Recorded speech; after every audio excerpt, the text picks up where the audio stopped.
Welcome to episode 192 of the XS Noize Podcast. I'm Mark Millar. Thanks for listening.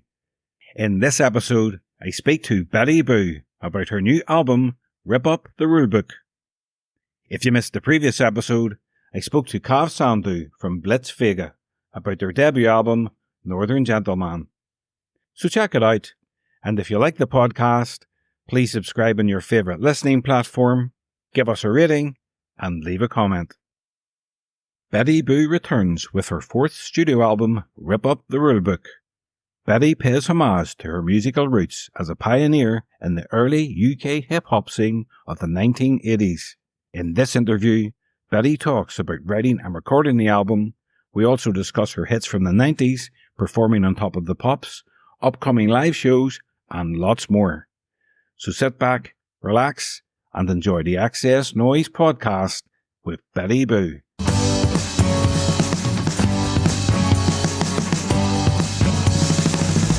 Hi Betty, welcome to the XS Noize Podcast. Hello Mark, thanks for having me. It's great to have you. I'd like to go back to the start. Can you remember the first band or artist that made you pay attention to music? I love the Police as a band, but then there again, I love Top of the Pops and all the things that, all the fun artists that were performing on Top of the Pops in the 70s and the 80s. So it's hard to pick one, but I do remember loving the Police a lot and Blondie. And I would have been about, I suppose, 10 or 11, maybe a bit younger.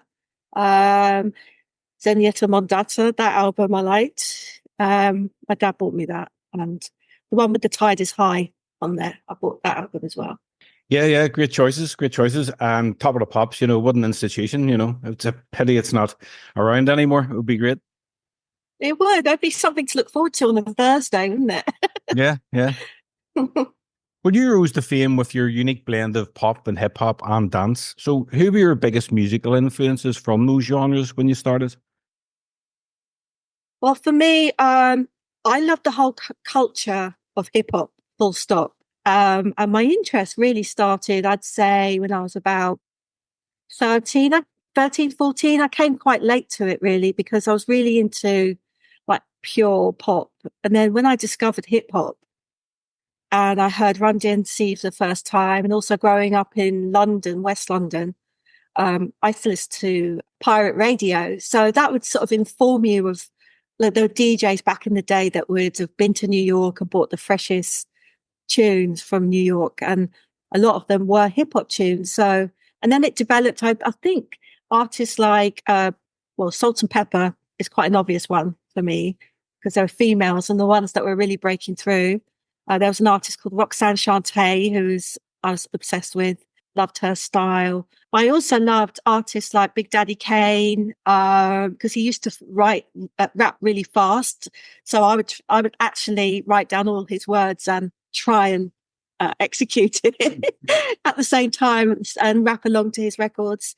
And these are the sort of things that made me think, well, maybe I could do my own rhymes. And that sort of, it evolved from there, really, from sort of going to school, after school, maybe dropping some of the after school hobbies like computer studies and stuff like that. I would go back to back home and write rhymes in my bedroom with some friends and things. So, and that's how it kind of started for me, I think. I was into all the early hip hop from Run DMC, Beastie Boys, LL Cool J, Public Enemy, and I did that as well, but I didn't sort of pursue it. So you had to rap them though, didn't you? You had to try and rap them. It's part of the fun. Yeah. We did in my fifth year in high school. There was me and my two friends for the talent competition. Got up on stage and did a rap. And it was, we used the B-side of Rebel Without a Pause, which was the instrumental. We used that to rap over, and in the school put it out as the Christmas Rappers, spelled WRAPPERS. I saw what they did there. Yeah. But you mentioned Roxanne Shante, and she did a great track. I think it was back in the day with Brandon Cook, Sharp as a Knife. I can never find it. It was a great track. Oh yeah, I think I liked what was it called? Live on Stage or something like that. I just remember hearing her freestyling on a mixtape where she was at a battle and she just owned it. And I thought she was probably the only female that I knew that could do that. So when I used to go to hip hop jams with my crew, the She Rockers, we used to go to sort of little battles and things like that, which were really underground in those days. I mean, you'd only know about it if you're into hip hop or you're part of the scene, or you'd hear about them on pirate radio, like I mentioned before. And she was a rocket in a pocket, or rocket in the pocket. That's the expression. Because she was about 14 or something back in those days, and just owning it with those guys. She was just doing it. I loved it. Yeah, she's great. So you're back with your fourth album, Rip Up The Rulebook. You had all the success in the early 90s, but you took a step back from the spotlight, and then you came back a couple of years ago with the Boomerang album. But I'd like to know, what led to the decision to take the break, and how did you spend your time during that period? Well, I suppose when I stopped, I was really more or less at the top of my game. I was 24 and I was about to sign a record deal with Maverick, to Madonna's then new label. She'd only signed Alanis Morissette and I think Michelle and Diacello. And I was going to be the third signing.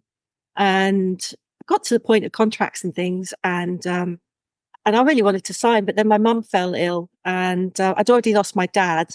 So I was very close to my mum, and I basically gave up everything to look after her. And then when she passed away, I didn't really feel like doing it anymore. I didn't feel like that person, I suppose. And also I was sort of the captain of the family, had to take care of everybody, like my granny, and make sure she was okay and look after her and move her close to me. So I was looking at being a carer really in my early 20s. And so I didn't really feel like making music. I wasn't in that headspace.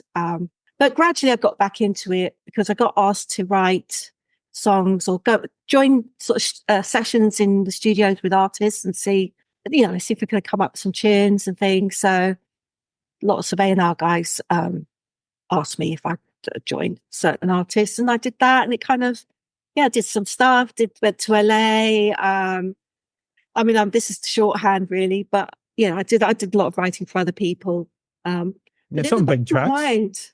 Some big tracks. Hearsay, Pure and Simple was one of them, wasn't it? It was, yeah. That was one of the tracks that, I wrote, and then it didn't really get, it was recorded by a girl group called Girl Thing. And it was one of Simon Cowell's, he wanted to sign a group to make them like the Spice Girls, and it didn't really work. So, but Pure and Simple was one of their tracks, and it was sort of demoted to like a Japanese that version. And it never got heard in this country, and then I forgot all about it. And then when Pop Stars came out, which was the first format for this, that the kind of make a pop star kind of thing, they chose Pure and Simple as their lead track. So that's how I got back into songwriting as well, because once you write a big hit, everyone wants you, and it sort of goes from there really. So I got asked to write some stuff for Girls Aloud and various other people. But in the back of my mind, I just really wanted to do my own thing.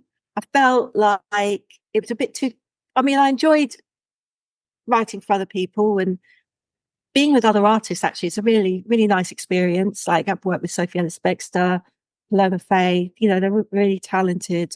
And I just thought, it'd be really everything that was really kind of my style.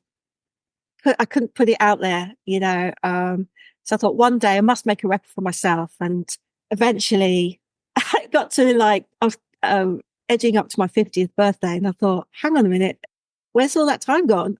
I haven't done it. I haven't made this record that I've always wanted to make. And if you're never going to do it now, if you're not going to do it now, you'll never do it. So I started, and then lockdown happened. And then I suppose I just managed to, because we all had so much free time, I managed to channel all of my, inner boo, I guess. It sounds a bit weird.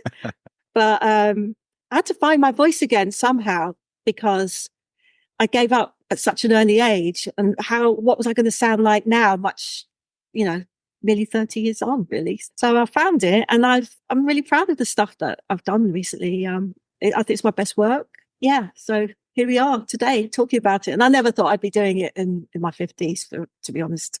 You know, when you're a pop star, when you're young, you just think you're over the hill at 25 anyway. So. But did that not inspire the title, Rip Up The Rulebook? Because there are no rules. What age you can be to be doing this?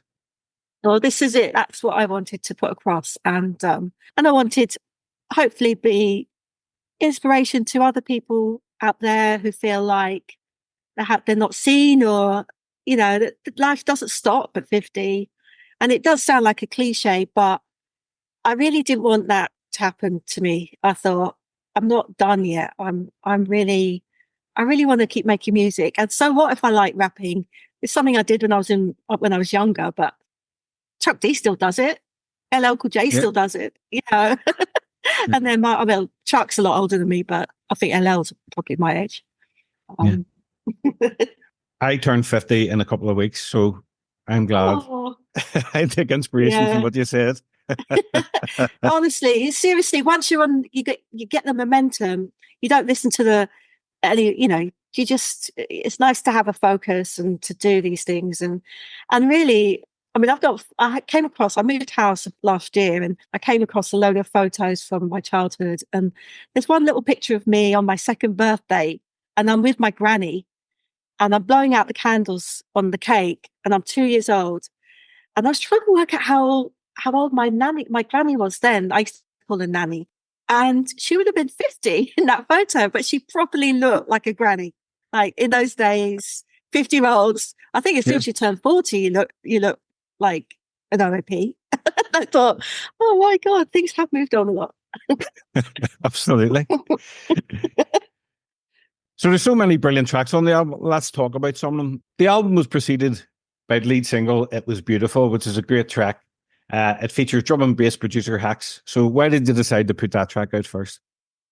Well, it's this was one of the first tracks I wrote to go on this particular album, and it sort of lended itself to a collab because when I was writing with my co-writer and co-producer Andy Wright, he sang the verses and some other vocals on there. So in the back of my mind, I thought, well, we'll definitely find a collaborator for this one. And he said, oh, my nephew, Hex, who's an artist, and he's from Nottingham, and he was signed to deal with MCA and an artist in his own right. He said, I'll ask him if he wants to do something on it. So he heard it and loved it, recorded his vocals and wrote some parts on there. And it just turned out really well. And we thought, oh, it's such a cool little tune. And it felt summery at the time.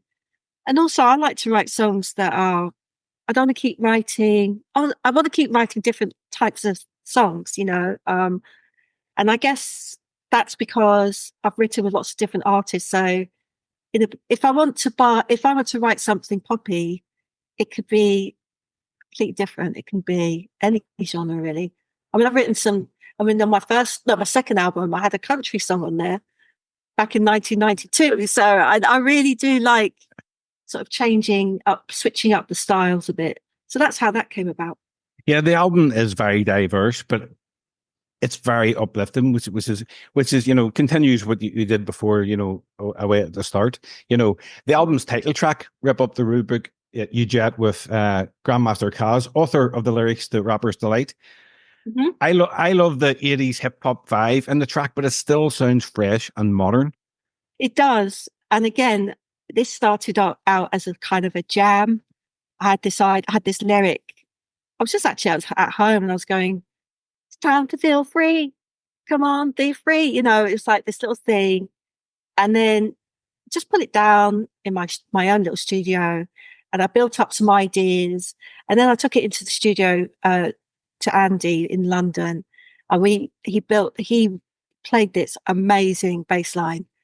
And we just built it up from there, really. And it had this sort of old school, almost like Rapper's Delight sort of vibe. And I know Grandmaster Caz, known him for many years. And he was there since day dot. You know, if it wasn't for him, hip hop wouldn't exist really, him and his other friends back in the day in the Bronx.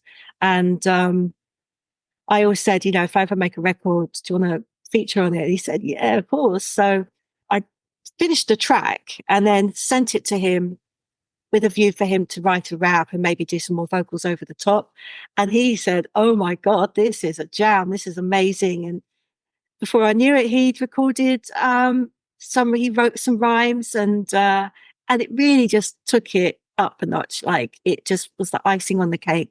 So it really feels like a party rocking tune, and so many people, if it wasn't for him, Grandmaster Caz, a lot of people wouldn't, hip hop almost wouldn't exist because it's Rapper's Delight is the first song we all heard and it crossovered and there's something online that I saw the other day because he's a DJ over in New York at Sirius and Will Smith was in the building and Caz heard about it and he went up to Caz and went, oh my God, I can't believe you are the OG. If it wasn't for you, none of us would be here. The Fresh Prince wouldn't exist. And he went, I'm not worthy. So it was really lovely for Caz to have that sort of affirmation. Yeah. It must have been a thrill for you to have him on the track. Absolutely. It's a real honor. It really does take you back to that style of rapping, which is, but like you say, it does sound really modern at the same time. Yeah. It's, yes. It sounds like it's always existed to me, that track. Absolutely. My favourite track on the album is Heatwave. It's just such a feel-good anthem. It's just so uplifting. What can you tell me about that? Oh, well, Heatwave. I wrote it last year, and we were going through a heatwave at the time. And I was thinking, writers always say things like, if you don't know what to write about, just write about what's happening in your life at that time. So, I just sort of put that into a lyric and it kind of, just grew and grew and grew. But again, that's got a kind of an old school rap on there. It's, I just took it back really. But it's so enjoyable to do that because it's what I know and it just feels really natural to me.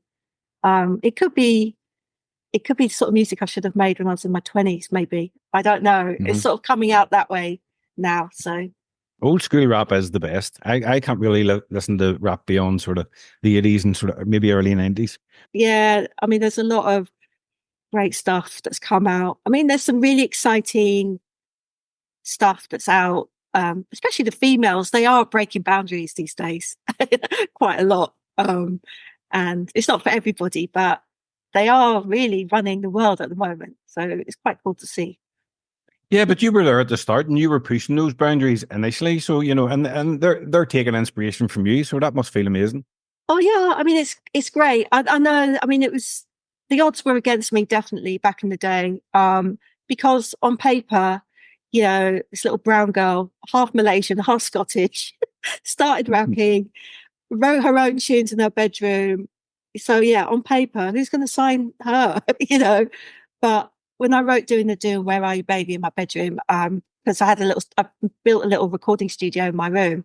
I think it was just so honest and so like out of the blocks that it was hard to ignore, really. So yeah, I'm reading stories about what "Doing the Do" and "Where Are You, Baby," what it meant to people at the time and where they were, and big nostalgia trip going on here. It's really brilliant. It's lovely to read.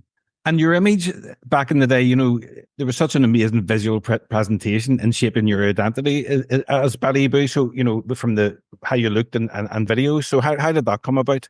Well, look, for me, it kind of went hand in hand with where I was. I was obsessed with the 60s, the style of the 60s with the hair, the big hair. And I loved sci-fi. I loved the cartoony element of the Jetsons. And again, growing up with Top of the Pops, when it was so colourful, all the artists like growing up in the 70s and the 80s, everyone got dressed up with, wore silver shorts and big platform shoes. And I just thought, well, my dream was if I was ever going to do Top of the Pops, I just want to be larger than life and not look like your regular rapper, because I'd sort of like, that was my day look, off duty look. but were coming out and being larger than life. And sort of, it helped me create this persona, I guess.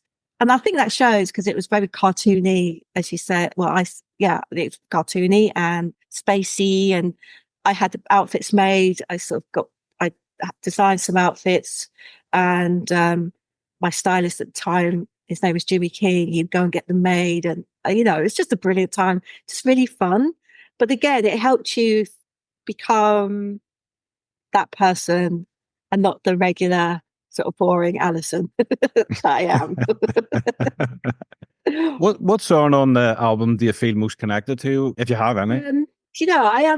I really love all of them, but I think for me, Barbarella which is the opening track, and Rip Up The Rulebook as well. I think I'll go, together they're my favorite tracks, I think. But Barbarella was it came last. I'd already finished the album, and it was being mastered at the time. And I had 11 tracks on the album, and I thought, oh God, I don't like uneven numbers. I really wanted to get another one out there. So I phoned Andy, my co-writer and producer, and I said, I know you're going on holiday at the weekend, but can we cram in another session and see if I can squeeze another song out of us? And so I had this idea. I had this fully formed idea, and I went to the studio, and it was about Barbarella, the concept, and I had some vocal parts that I'd recorded here at home.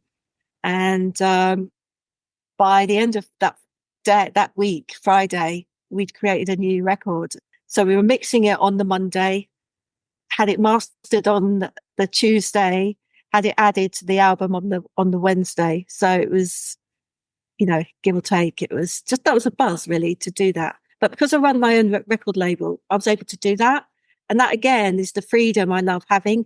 I couldn't think of anything worse than being signed to a record label. I mean, I'd rather stick pins in my eyes than do that, because you'd have to go through all sorts of people umming and ahhing about what you do, can you do that? It's like, no, I like doing this my way.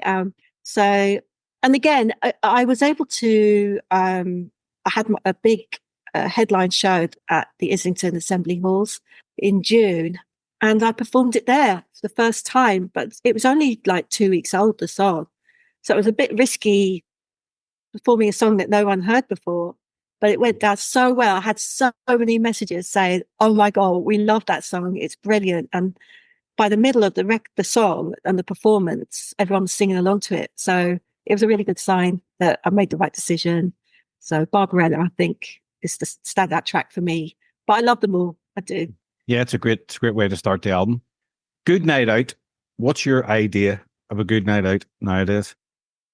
Well, I had to channel my inner 20-something because I don't really go out anymore. I'm such a boring person. And I play loads of tennis. A good night out would be, or good evening out, is to go and play tennis in the summer and when we've got long days and things like that. But ultimately, I suppose a great night out is just being with great friends and just not looking at the watch and not having to be anywhere. I think that's the best time, isn't it? Yeah. You've released 3 studio albums prior to Rip Up The Rulebook. So can you tell me briefly what comes first into your head when I mention each one? So obviously we'll start off with Boomania. Well, Doing the Do and Where I Baby spring to mind because those were the first 2 tracks I'd ever written in my life, really. And I was really expressing myself through working through the technology that I bought at the time because it was fairly new. It isn't like writing songs in your phone these days that, having a sampler meant so much, gave me so much freedom to explore and experiment and record my own voice and build tracks. And I was amazed actually that I was able to do Doing the Do and Where I Baby. And then the rest sort of followed because it just gave me some confidence to go ahead. But luckily for me, the record label I was signed to, they were an independent label and they'd already signed Mark Millar from S Express and Tim Simnham from Bomb the Bass and the Beatmasters. So they were sort of like really they were on a roll of, putting out artists that were doing things their own way as well. So I think they liked the fact that I was doing things my own way and probably thought, well, there's no one like me, so let's go for it. And they did, which is, if I was signed to a major label, that would never have happened. And I wouldn't have been signed to a major label.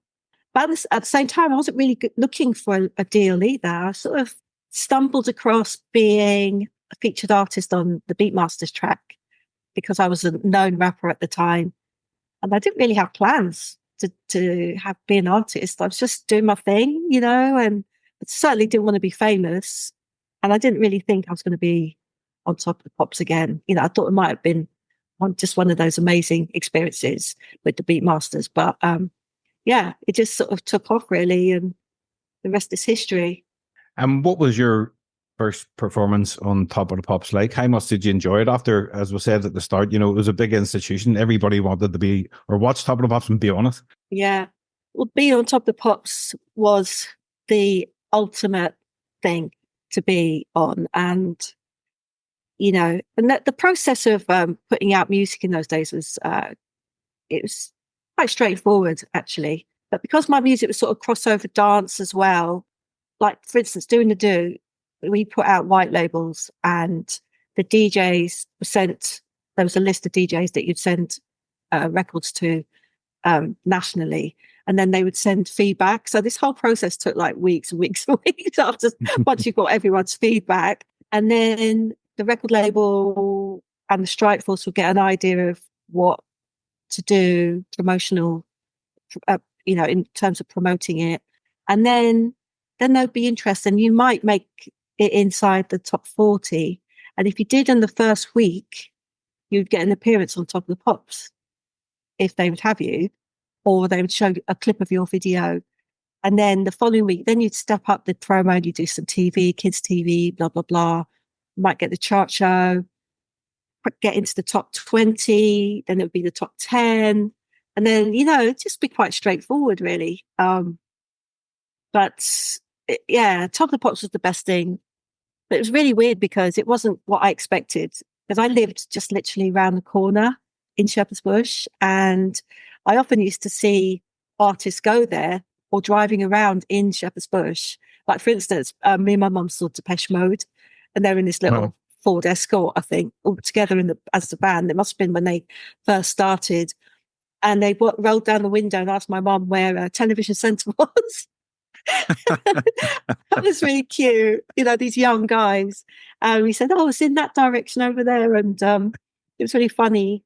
And, you know, it was great. But the biggest buzz once was I did Top of the Pops live. I think it was around Christmas time.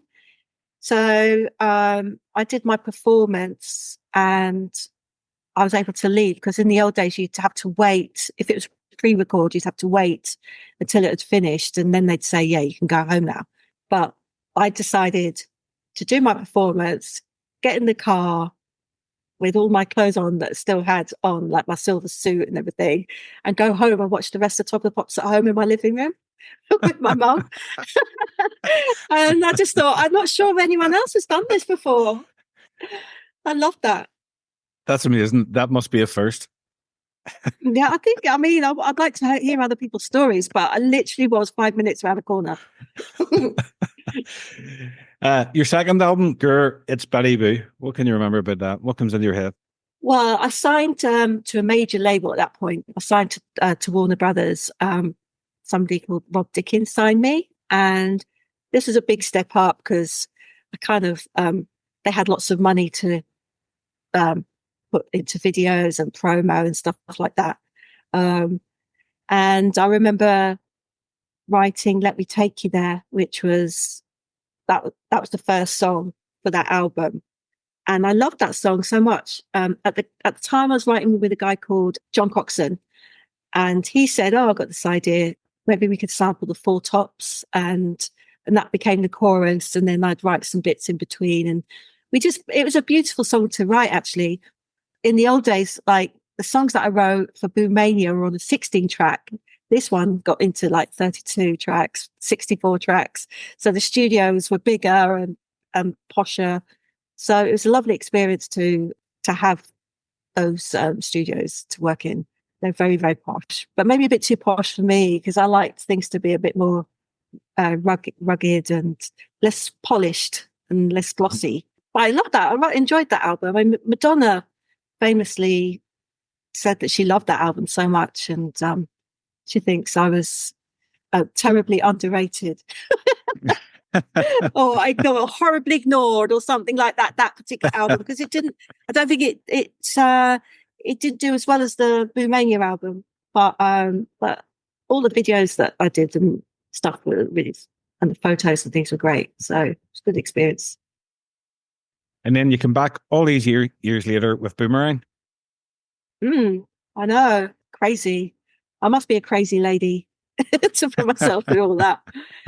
But again, if I just feel like it was something I really wanted to do, and I'm glad I've done it, because in like doing something that you always think, I didn't want to have any regrets, thinking, I should have made this record, I should have done something. So yeah, I'm really glad to be back and doing stuff. It's really cool. Love it. And the first 2 albums are being released at Christmas time in deluxe editions. Is that right? Yeah, there's special editions and everything, which is exciting. And I've also got some physical LPs, CDs and cassettes out for Rip Up The Rulebook as well. So lots of lovely physical products. I don't know about you, but I just love things, holding things and looking at them, looking at the lyrics, just putting them just on the mantelpiece, just to look at for a bit. I think it's really cool. So do I, and I think more people are coming back to that, rather than if people are getting fed up with streaming. Okay, streaming is convenient and it's handy, but people like to have the physical thing. Yeah. Also, I think you sort of forget about things once you've streamed it or downloaded it. It's sort of like you just forget about it, and I think it's sort of devaluing what you do if you just sort of don't think of it as a precious thing. I think, a lot of work goes into making a record, and should be respected like it is. And you're going to be doing more live dates, is that right? Yeah, I'll be doing loads of stuff next year. I mean, it's September now. It's a bit too late to get back and do stuff. But yeah, next year I've got lots of stuff coming. Doing a lot of performing and stuff. So yeah, very excited because I've got lots more material now as well. It's not because I was doing lots of kind of, let's say, heritage festivals, which are great. They're really good fun because the atmosphere is so good. Everyone's there just to have a great time.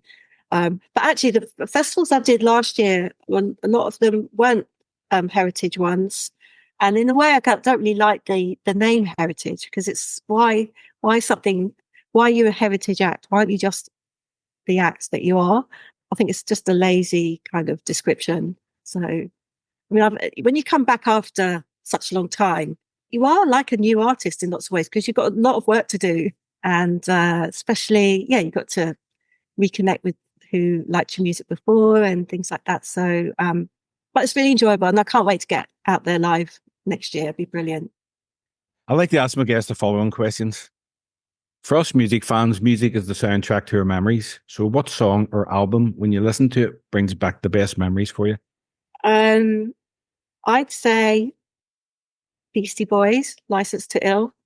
That album, for me, I was obsessed with it, and I bought it quite a few times since I had the first LP, because my brother borrowed it when I was living at home. He borrowed it, and he didn't think I knew, because he basically put it next to a radiator and it warped. So, but they were so brilliant. And again, the records on those. When I used to go clubbing and stuff like that, DJs used to put in the Beastie Boys in amongst, rare groove, disco, and the Beastie Boys, and loads of other hip hop stuff. So, but that album in particular, I just loved, and I played it to death. Yeah, so did I. It was my. I always tell people it was my Never Mind the Bollocks. It was just. Yeah. Definitely, they were a punk band already before, weren't they? So, yeah. and they were just causing havoc everywhere. And I think, again, I was just obsessed with them. I thought they're brilliant. I suppose it was pretty on. I think it was a high school. Yeah, it definitely was a high school when the album came out. But it was only repeated listens later on in the years I actually started to understand some of the things that they were talking about. I know they were naughty, that's for sure. But it wasn't. It was more the like let it go, let it flow. I was obsessed with the sound of the bass and what Rick Rubin was doing on those records. And the bass was so heavy, and the kick drum and everything was so amazing. And they just sounded so great in clubs. So I loved that. And they had that rocky feel as well, which is brilliant. Yeah, and again, years later, you were able to work out where the samples were taken from, what tracks, like Led Zeppelin and stuff.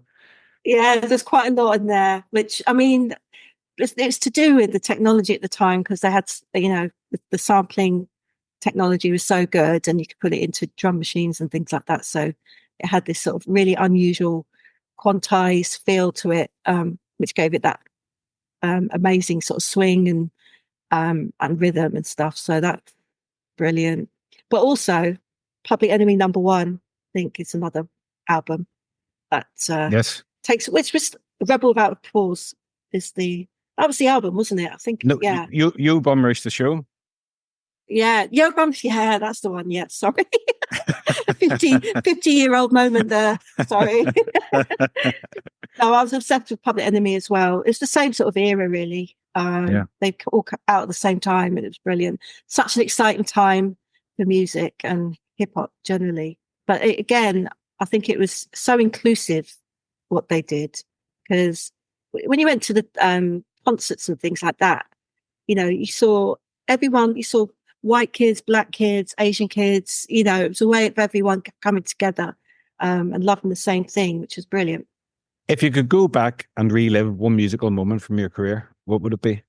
Well, there's quite a few, I have to say. But I do remember. Well, there's one moment that I thought, oh, this could be something. And basically, I was performing at Camden Palace, which is now the Cocoa Club, I think. And Seymour Stein from Sire Records came in, and he said, I want to sign you straight away to Sire Records in America. I've just flown in from Concord. You've got to sign. And I remember it was like, I'm going to make you a star kind of moment. And I actually felt like it was kind of that moment where you just sort of have an American come in your life, and he's like, so yeah, assigned to them. They were my American label, which was great. And I miss him, actually. He was such a character. Well, that's me done. Betty, thanks very much. I really enjoyed it. Is there anything that you would like to mention before we wrap up? Where can people get the album? So the album's available on all platforms, iTunes, Spotify. You can download it in the link on my Instagram and all the social media platforms. I've also got officialbettyboo.com if you wanted to look at all the products that I've got on there. That you can order all the physical copies for my albums as well. So thank you very much. It's been an absolute pleasure talking to you. Thank you. Really enjoying the album. No, it was a no-brainer. When I seen you had a new album out, I just thought, right, I'm going to have Betty on the podcast. No-brainer. Yeah, thank you. I saw you've got some great people, and I'll start listening and it's a nice thing to have, to listen to. And yeah, when you're on that list now, and oh, brilliant. Thanks so much. Okay, take care of yourself.